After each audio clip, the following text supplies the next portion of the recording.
진짜 두껍다.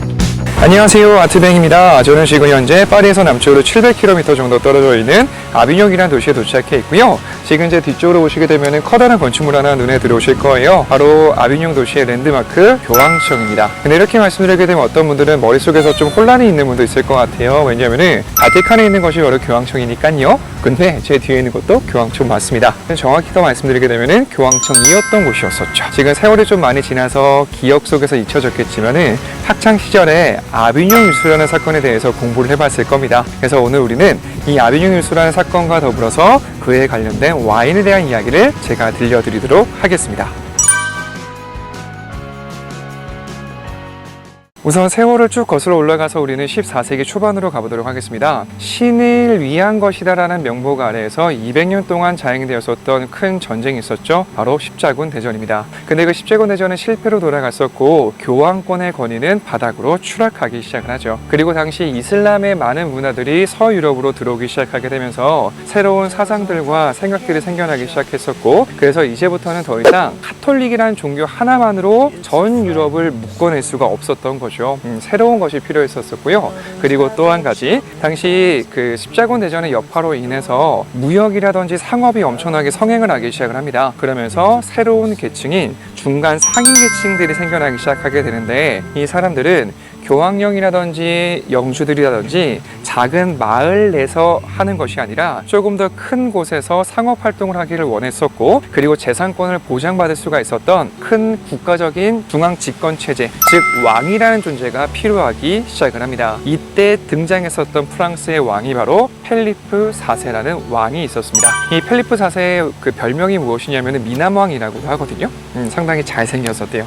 근데 잘생긴 것과 더불어서 이 지도력 또한 엄청나게 좋았었던 것 같습니다. 그는 강력한 힘을 바탕으로 해서 점점 왕령을 늘려가기 시작하게 되면서 군주라는 이름이 어울릴 만한 인물이 되게 되죠. 그리고 땅이 넓어진과 동시에 그에 걸맞는 사회적인 체제를 빠르게 변화를 하기 시작하게 되면서 당시 프랑스 내에서 세속적인 왕의 힘이 점차적으로 커져나가기 시작합니다. 그렇다 보니 자연적으로 교황권의 힘은 프랑스에서 점점 낮아지기 시작했었겠죠. 그래서 이 모습을 보았었던 당시의 교황이 누구냐면은 보나파키우스 8세라는 교황으로서 십자군 대전 이전에 교황이 강력한 권위를 갖고 있었거든요. 그러한 것이 유지가 되어야 된다라고 생각했던 인물이었습니다. 그렇다 보니 당연히 프랑스의 왕, 이 펠리프 4세의 행보를 별로 탐탁치 않게 여기기 시작을 하죠. 근데 이때 이 두 권력은 계속 부딪히기 시작하게 되면서 그 갈등의 골은 결국 한 가지 사건으로 인해서 빵 터져나가게 됩니다. 그 사건은요,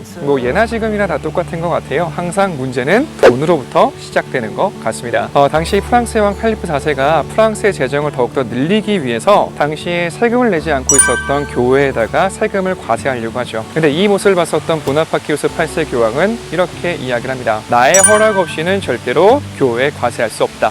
이것을 칙령으로 발표를 하게 되죠. 그 모습을 봤었던 펠리프 4세는 당연히 대응을 해야겠었겠죠. 교황령으로 들어가게 되는 모든 물자를 끊어버리고, 그리고 프랑스의 돈은 프랑스 국경 바깥쪽으로 나갈 수 없다라는 것을 발표하게 됩니다. 한마디로 교황청으로 들어가게 되는 돈줄을 다 막아버렸던 거죠. 그렇다 보니 더욱더 강경하게 이제부터는 교황이 대놓고 프랑스의 왕 펠리프 4세를 대놓고 공개적으로 욕하고 다니기 시작을 합니다. 이 모습을 보았었던 펠리프 4세도 당연히 대응을 했었습니다. 이 교회에 과세하는 것을 합당하게끔 만들기 위해서 프랑스에서 최초로 삼부회라는 것을 개최하게 되죠. 삼부회라는 것이 무엇이냐면은 바로 세 개의 계층입니다. 성직자, 그리고 귀족, 그리고 평민, 이 세 개의 계층의 대표가 모여서 한 가지 의제를 놓고 토론을 하는 것이죠. 한마디로 프랑스의 왕이 자신의 고문기관이 되는 겁니다. 국민의회의 도움을 받아서 합당하게끔 만들려고 했던 의도였었던 거죠. 이 의제는 만장일치로 통과가 되게 됩니다. 1년 뒤 1303년도에 당시에 프랑스의 고문이었었고 법학자였었던 기욤드 누가레라는 사람이 이 교황을 제거할 계획을 세우기 시작합니다. 로마에서 동남쪽으로 떨어져 있는 아나니라는 도시에 교황의 별궁이 있었거든요. 그 별궁에 보나파키우스 8세가 휴식을 취하고 있다라는 소식을 전해 듣고는 몰래 그곳으로 잠입을 하고 교황을 습격하게 됩니다. 그러면서 교황을 손쓸 여력도 없이 바로 잡혀버리고 말았었고요. 3일간 유폐를 당하게 되면서 교황직에서 물러날 것을 요구받게 되죠. 이 사건이 바로 교황권의 몰락을 의미했었던 가장 중요한 아나니라는 사건이었었습니다. 그런데 다행스럽게도 교황은 사람들의 요구로 인해서 3일 만에 풀려나긴 했었대요. 강력한 요구로 인해서.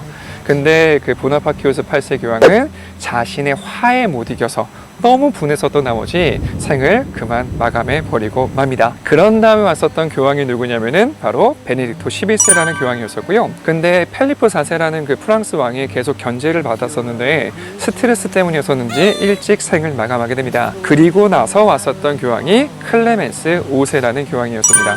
펠리프 4세가 안친 교황이다라는 이야기가 있을 정도로 프랑스에 상당히 호의적인 교황이었었고요. 어느 정도였었냐면은 교황의 대관식도 이 로마에서 하지 않았었고 프랑스 리옹이라는 도시에서 거행을 하게 됩니다. 그리고는 계속적으로 펠리프 4세의 강력한 공고로 인해서 로마 교황청을 지금 제가 있는 이곳 아비뇽에 있는 곳으로 옮겨왔었던 거죠. 그래서 지금 뒤에 보시는 곳이 바로 그 교황청이라고 보시면 될 것 같습니다. 그래서 1309년에 옮겨오게 되게 되면서 1377년까지 약 68년이라는 시간 동안에 교황청은 이 자리를 지키게 되고요. 이 자리에서 68년 동안 약 7명의 교황이 선출되어서 지내게 됩니다. 그래서 이 사건을 예전 고대의 바빌론 유수라는 그 사건에 빗대어서 교황청의 아비뇽 유수라고 불리는 사건이 되었던 거죠.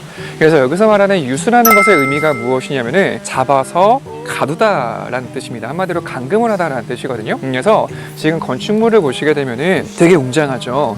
높이가 50m 정도가 되고 벽의 두께가 4m 정도가 됩니다. 그래서 되게 웅장하고 멋진 느낌을 받긴 하지만은 실제로는 감옥입니다.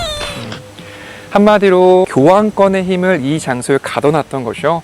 그래서 프랑스의 왕권이 신권을 압도했다라는 것을 보여주게 되는 하나의 상징과 같은 건물이라고 보시면 될 것 같습니다. 그리고 세월이 흘러서 7번째 그 교황 그레고리 11세 교황은 로마에서 너무 사람들이 이 교황청이 여기 있는 것에 대해서 반발을 했었고요. 그리고 시에나의 성녀입니다. 카타리나 그 성녀의 강력한 권고로 인해서 결국 다시 교황청을 로마로 옮기게 됩니다. 근데 원래 그 로마의 교황청이 있었던 곳은 라테라노 대성전이었었거든요. 근데 그곳으로 그레고리 11세 교황을 가지 않았었고 바티칸으로 옮겨가게 됩니다. 그래서 이제부터 바티칸의 시대가 열리게 되면서 지금까지 그 명백을 이어오고 있는 거라고 보시면 될 것 같아요. 다시 교황청이 로마로 돌아가게 되면서 상황은 조금 진전되나 싶었지만은 상황은 더욱더 악화되기 시작합니다. 왜냐면은 그레고리 11세 교황이 결국 사망을 하게 되고 새로운 교황을 뽑아야 되잖아요. 근데 이탈리아 사람들이 걱정했던 것 중에 하나가 뭐냐면은 7명의 이전 교황이 전부 다 프랑스인들이었습니다. 당시 추기경들도 프랑스인들이 되게 많았었고요. 그래서 또다시 프랑스 출신의 교황이 선출되지 않을까라는 것을 우려하게 되면서 그레고리 11세 교황의 장례식이 끝나지도 않았는데 바티칸 앞으로 사람들이 막 몰려가기 시작을 합니다. 그리고는 강력하게 이야기를 하죠. 더 이상 프랑스의 교황을 뽑으면 안 된다. 이탈리아 출신의 교황을 뽑으라라고 하게 되면서 그 시위가 정말로 거세였었더라고 합니다. 그 모습을 보았었던 당시 추기경들은 무서움을 느낄 정도였었고 결국에는 어떻게까지 행동했었냐면은 장례식이 끝나지도 않았었는데 좀 연료한 이탈리아 출신의 그 추기경 한 명을 교황의 복장을 입히고 교황 좌에 앉혀서 사람들한테 이탈리아 출신의 교황이 선출이 되었으니 안심하시고 돌아가세요라고 거짓말까지 했었대요. 그리고 난 이후에 원래 교황의 내정자였었던 우르바노 6세 교황이 선출이 되게 됩니다. 근데 이 우르바노 6세라는 교황 같은 경우에는 지금 뒤에 보시는 아비뇽 교황청에서 일을 했었고요. 교회 쇄신에 있어서 상당히 긍정적인 면을 띄었었더라고요 해요. 근데 약간 좀 독선적인 성격을 갖고 있었다 보니까 추기경들이라든지 이런 사람들의 부도덕적인 것들을 참지 못하고 바로 직설적으로 다 이야기했었다고 합니다. 그래서 기존에 있었던 추기경들이 자신의 기득권을 이 교황 때문에 뺏기지 않을까라는 것을 걱정하게 되면서 결국에는 이 교황 선출을 무효화시키려고 하죠. 근데 우르바노 6세 교황은 자신의 교황이 선출된 것을 합당하다라고 주장하게 되면서 29명의 새로운 추기경을 뽑습니다. 그리고는 교황청을 꾸려나가기 시작을 하죠. 그리고 이 우르바노 6세 교황을 이제 내몰았었던 그 나머지 추기경들은 나폴리로 모입니다. 그리고는 그곳에서 새로운 교황을 선출하죠. 그 교황이 바로 클레멘스 7세라는 교황이었었고, 이 추기경과 클레멘스 교황은 다시 지금 보시는 아비뇽으로 돌아옵니다. 그래서 교황청이 2개, 그리고 교황이 2명이 있었던 시절이 있었습니다. 그리고 나중에 세월이 지나게 되면 이 2명의 교황도 숨을 거두게 되겠죠. 근데 이게 상황이 진전되지 않았었고 오히려 더 악화되기 시작을 합니다. 왜냐하면 대립된 2명의 교황을 다시 세웠던 거죠.